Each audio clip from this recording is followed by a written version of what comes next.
This is a knife tip video for my book, Watch Out for the Pointy End. So this is for people who have bought the book. Most of the clips may be out of context. This one is just a general one. It's on training weapons.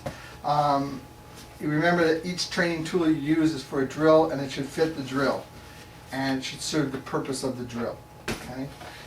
When I teach, I like these rubber tanto training knives. I like them because even though they're not real, they're bendy and all the rest of that. When you get poked, they're kind of annoying, but you can poke as hard as you want. You really won't hurt the person unless you're up near the eye. So always be careful of the eyes. So for teaching, I like these because they're safe, but annoying when you screw up.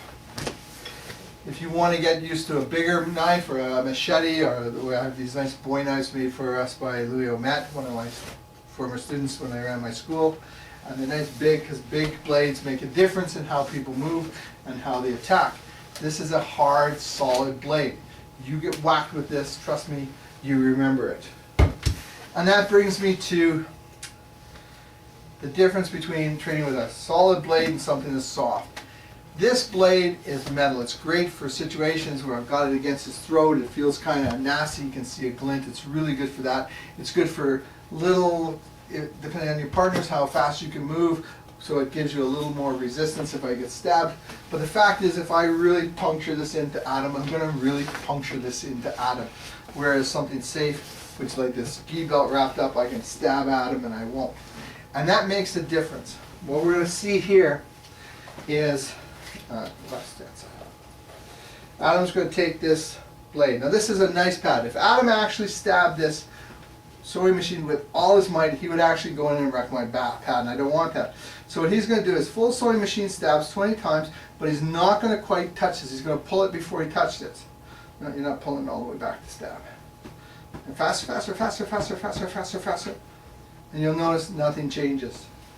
That's important. So now what I want is Adam, same thing, pull back, sewing machine stab as hard as you can, as hard as you can, as hard as you can. And even though he knew at some point I was going to move the pad, because I did it in the first one.